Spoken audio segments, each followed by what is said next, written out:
Hey guys, and welcome back to another episode of FTB Interactions. Last episode we started work on our space preparations, so we built this precision assembler. We also got some teleportation solutions set up with astral sorcery and these celestial gateways. And thanks for the comment reminding me that you can actually rename these blocks so that when you step on them you get a nice little label of where you're going. We also spent some time crafting up these peace candles, which will give us, peace when mobs start ignoring light levels after we reach space. And we started work on a good number of these space quests, and between episodes I have actually finished up building our rocket and finishing up the rest of these quests in preparation for space. There was also one thing we were missing, and that was the rocket fuel. So in between episodes I have actually went ahead and set that up. So the way it was before, these machines stopped right about here. This is our LV line. And these machines on this side here used to be sitting over there. I did actually move them just to have a little bit more space. And these are the manual machines right here, so they're a little bit closer together. And then I moved our concrete chicken, like he was on the end of the line there, but he's just been moved to sitting right here. But then all of these 7 machines here are for rocket fuel. So we start with the learning chicken, which I did craft. This guy will fluid extract his eggs into EXP. And then we mix with snowballs, which we're getting from a glacial precipitator down there, on top of a aqueous accumulator. This is going to give us blizz powder, which gets output here, mixed with brine, redstone, and the blizz powders, and some more snowballs. This gives us cryotheum dust. And the cryotheum is mixed with hydrogen here and oxygen here to give the cryogenic versions. And then the hydrogen I'm making here with the gassy eggs, and the oxygen is here with gassy. Those are output via conduit onto this chemical reactor right here, where it mixes both of them and we get our rocket fuel. And yeah, this isn't fully automatic yet, as we do have to input redstone here and manually put in some brine. To which I did actually increase the production here. So our thermal evaporation tower used to be using GregTech energy, and I had 2 of those steam turbines down here to power it. I did remove those, and I switched it out with a Spectre coil here, so that I could increase the RF this guy uses. And then that should give us some more brine. And it also meant I could clean up the steam cable that was right about here. Also, I made this ring of magnetization. This requires mana glass, but since we were making unstable mana for something or other last episode, I don't remember what it was. Ah, that's right, it was for the mana pearls. I had some unstable mana left over, so I made the ring of magnetization, and after you get the mana glass, it's really not too bad. It's just some mana steel. So that's nice having the magnet back. But yeah, as I mentioned, I did already craft our rocket and set it up, so let me go and show you that. You can use our shiny new gateway here. I've set up one in the void world as well, so yeah. The reason it's set up here is because we have to launch the rocket from this dimension. It's just the way that the config of the pack is set up. And yeah, we got our launch pad set up here. This is pretty much bare minimum rocket as per the quest. So we've got the 7 fuel tanks, 2 fuel engines, a seat, and then a satellite bay on there as well. And with that, I think we're actually just about ready to launch. I did link this fueling station to the rocket already. So when we hop on, you can see the fuel on the left-hand side is full. And that, I believe, will be enough to get us there and back. And then I have a spare celestial gateway with me here for Luna. We need our spacesuit, of course, which I've filled with oxygen. That's what this gas charge pad is for. I just have a little portable tank of oxygen here to fill it.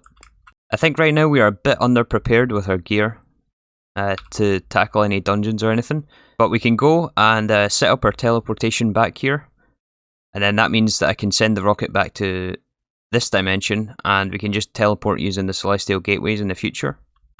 But yeah, here we go. It's a bit underwhelming without any sound though. I think I've got game sounds on, but yeah, it's a bit quiet up here. I guess space is quiet though. So yeah, this takes a few minutes, so I'll see you guys on the moon. Alright, we made it to Luna. We got the warning about the mob spawning, and our next goal apparently is to get to Euclides. But first of all, let's see what the moon has to offer us. We're not suffocating, which means our oxygen definitely works, which is which is nice. And we made it, I think.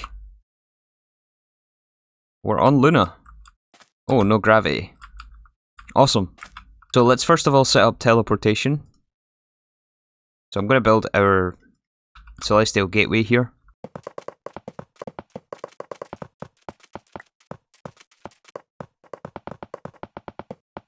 Alright, we got the teleportation set up, so we should be able to teleport freely back and forward without having to take the rocket back.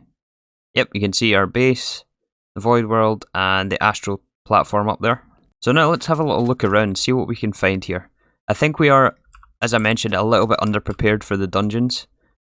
But there is ore veins here though, I guess, so we'll see what that is. What is this? Nickel dust? Wonder if this marks ore veins below it. Let's see if there's any ore veins, similar to the overworld. Oh yeah. I'm not sure what those are though. Man, these automatic torches are so nice from Astro. Yeah. I don't have to worry about lighting or anything. So what we got here? Black quartz, nether quartz, and Certus quartz. Cool. Yeah, this black quartz stuff is the stuff we're after. This is going to allow us to make a stellar alloy, which is what we need for applied energistics, and that is our ultimate goal here. So I'm going to mark this on the map, and I'll come back and mine this vein up. Let's see what else we can find here. Quite a bit of marble generation. I don't remember seeing this on the Earth. I don't know if marble generates like this there. And we got another iron vein. This looks very similar to the overworld though. I wonder if it's more dense or anything. Don't see anything else special in this vein. So I seen on the Discord of this pack someone mentioned about using storage scanners. So I've made one of these things. This is just some HV machine hulls. And this block basically allows you to scan items or scan inventories within its range. Assuming you give it some power, but we have the Spectre coils for that. So we can go up to a dungeon entrance, scan all the chests in the area, and pick all the loot out of them, and we're going to store them in this modular storage. And it's going to completely cheese all of the dungeon, avoid all the mobs, and hopefully we don't die that way. Because I have a feeling if I was to face that head on, I wouldn't stand a chance. So hopefully it doesn't take that long to find any dungeons here.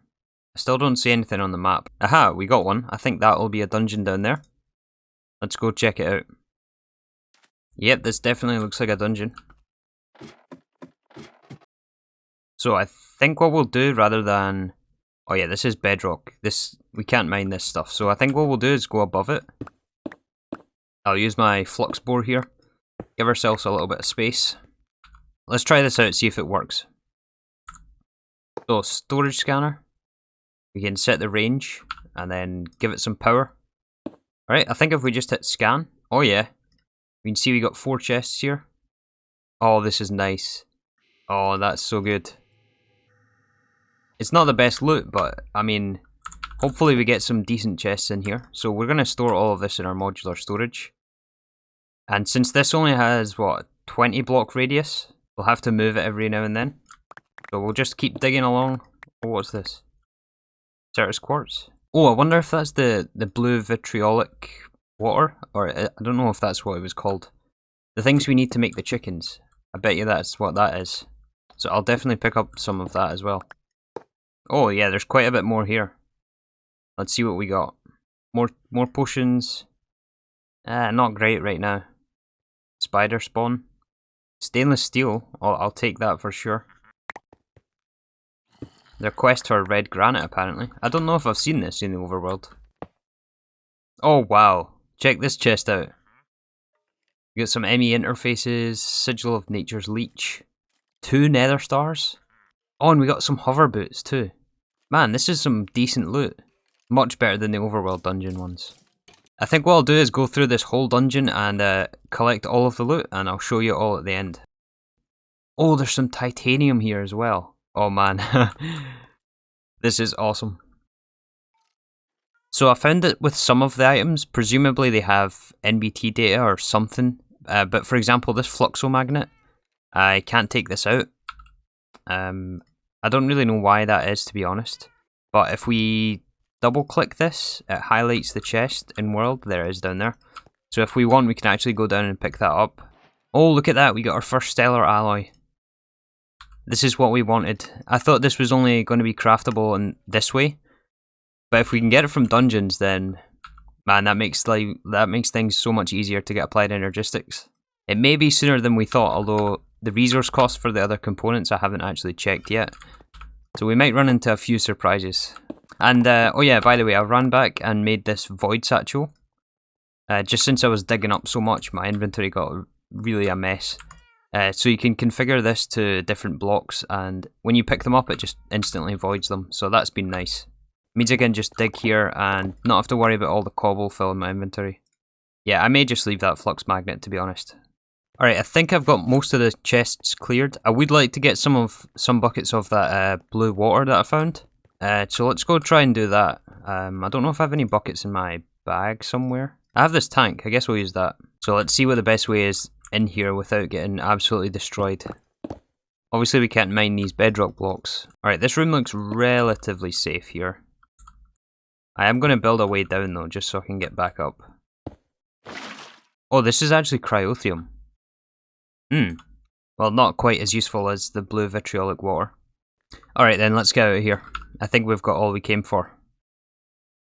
Alright, almost back at the rocket here, and I think the next thing I would like to do is actually set up a space station. So we're going to fly the rocket back to the overworld. So I was looking at some of the quest tabs here, and I think we actually done this backwards. I think we were supposed to go to our space station first, as this is the quest here for it. And then the Luna one is afterwards, but I guess we'll do it in the reverse order. And I also noticed that we get this thing, so we can actually get a astral body data collector. And this thing, I believe, just mines things out of the void. So we can set one of these up in our space station, and it's going to collect all of these resources for us, which is really, really nice. We can get Skystone from this, which is a component of Applied Energistics.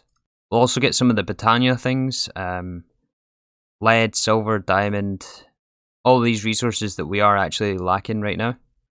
So this is definitely something I want to set up. I'm not sure if we'll have the power for it yet.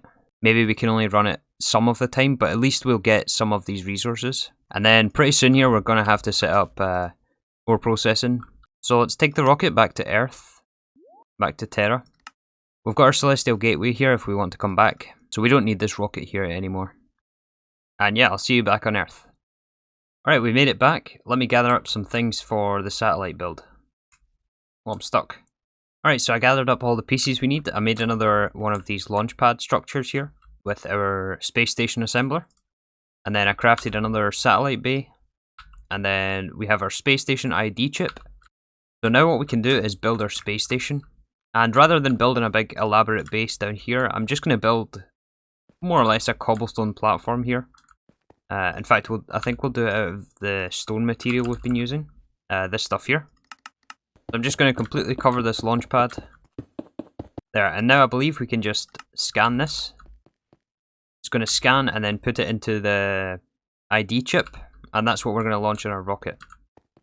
So then we hit build, and we'll see this capsule will change. Yep, we got the container here and the space station ID chip. So now with these, once we refuel our rocket, make sure it actually has some fuel in it. It doesn't, okay. Oh man, I'm stuck again. Come on. Let me out. Okay, we'll grab our linker again and link the fueling station to the assembling machine. So this time, instead of selecting Luna, we want to open the guidance computer, take out the planet ID chip and put in our space station one. And then inside our satellite bay, we want to put our space station container. This is basically what holds the cobblestone platform or whatever you build. We'll make sure we put our spacesuit back on, of course. Oh, nearly forgot. Let's grab another Celestial Gateway so we can teleport to our space station without having to take the rocket, like we did on Luna. Right, got everything, got it named. Let's go. Rocket is fueled.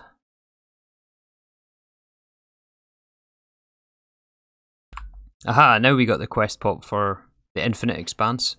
And that should have completed the Luna quest also. Oh yeah, we got both of them. So some ender chests and our trophy. Let's descend and hopefully we land on the cobblestone platform and not just straight back down to Earth. And we made it, alright. We got our very fancy little space station here. Very, very high tech. Let's expand this out and build our Celestial Gateway again. Oh, and of course the rocket lands right in between 4 chunks. That's just brilliant. Alright, so I got the platform all expanded out here for our space station, and we got our Celestial Gateway in place. And I was thinking about maybe like air sealing this place, putting like a roof on it and putting an air seal on it. And I don't think I'm going to do that for now. I think that might be something we'll save for later on. Right now though, I would like to work towards our orbital miner. I think I said earlier on it's this astral body data collector. It's not. It's this orbital miner that allows us to mine the resources that are on the right hand side here. However, I did notice for this, as part of the multi-block, we need 24 advanced machine structures, and this requires 48 chrome plate. However, cooking all of this in the blast furnace takes 88 seconds per ingot, so I don't think we're going to be able to get that today. But to help it along so that it can be finished for next episode, let's maybe work on our blast furnaces and upgrade these guys to HV. This is going to cut the time significantly to cook all the chrome we need. And we also have to do some upgrades to our HV situation here. So right now we are only being powered by 2 turbo diesel generators. And we have the fuel capacity to expand that quite a bit here. So I want to add at least a few more of these turbo generators. But to do that we're going to need some more circuits. And I think I'm actually running low now. Yeah, we're down to 1 left. But instead of making these processor assemblies, I want to make these nanoprocessors. And we actually do have epoxy resin now, so we can do epoxy boards. The only thing we're missing for this is the nano CPUs. So these nano CPUs actually require glowstone and carbon fibers. And the carbon fibers we get from carbon, which we're producing. But we also need palladium or platinum. And luckily one of the quests actually gives us platinum, I think. Yeah, we get 16 platinum here. Which should be enough, to be honest, for quite a few stacks of processors, as we don't actually need a lot of this stuff. So we're going to melt down our platinum into molten platinum. Combine this with our carbon in the autoclave, and we get carbon fibers. And then with these, we're going to mix this in a chemical reactor with the CPU wafers, which we can get from the laser engraver here. We have plenty of these things. And some energized glowstone. So I made this HV chemical reactor that we're going to use for now. And we're just going to put our CPU wafers and the raw carbon fibers in here. And now we have to gather up some epoxy boards, fine electron wire, some SMDs, and I'm going to craft a batch of these nanoprocessors. So I'm trying to gather up the epoxy circuit boards, and I realised that our epoxy had actually stopped processing. And that's because we're out of naphtha. And we're out of naphtha because this thing isn't running and this diesel tank is full. I don't really want to trash this, so I think what I'll just do right now is replace the tank and we'll put a new one in. And it feels kind of terrible still doing this all manually at HV. Like in OmniFactor we had all of this automated by now. But since Applied Energistics is gated so heavily, it's we don't really have a choice unless we went with logistics pipes. So I guess we could have done that, but it's far too late now for that. So I got all the things we need for the processor and wondered why it wasn't starting. And then, yeah, this is only MV and we're trying to make HV circuits. So we're going to need an HV assembler. However, as you've seen earlier, we only have 1 processor assembly left. And the HV assembling machine takes 2. So unfortunately, I'm going to have to make another batch of these. I wonder if we have enough robot arms even. Okay, we have everything except the processor assembly. That's good. So it means I only have to make 1 of these. Quest complete for the HV assembling machine. Alright, let's try this again then, shall we? Aha, now it's running. Awesome. So this should give us a good batch of nanoprocessors to continue in HV, and I believe that'll be a quest. It also gives a... oh, nice! 32 CPU wafers and 4 free processors. So I crafted up 4 more diesel generators. We're going to stick these before our battery buffer. And then I think the plan is going to be to move 2 of these blast furnaces. I think I'll keep 2 at MV there. As actually I realised that we can't actually have all 4 of these running at once, the way I have it set up with the 4x cable back there.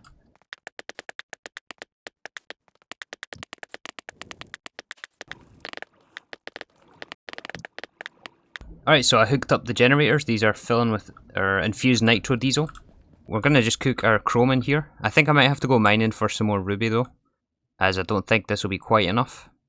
But this should significantly cut the processing speed. And we're already up to 40 circuits, which is nice. And I would say though, if you guys are playing this pack yourselves, definitely go for logistics pipes. I do regret not going for that. I didn't mean to do that there. So yeah, I think this puts us in a really good spot moving forward. We've got our space infrastructure now set up. And we're just waiting on the chrome to make our orbital miner. And once we get that, we'll have skystone, And then once we get Skystone, we're almost at applied energistics. And when that happens, I think all of this is going to be rebuilt. And what I'm thinking is we're going to build it on this side and just move everything over one by one. Make it all nice and clean and rebuild it with applied energistics. So hopefully we're not too far away from that, but I think this is a good point to wrap up this episode. So thank you again for watching, and we'll be back tomorrow for some more FTB interactions.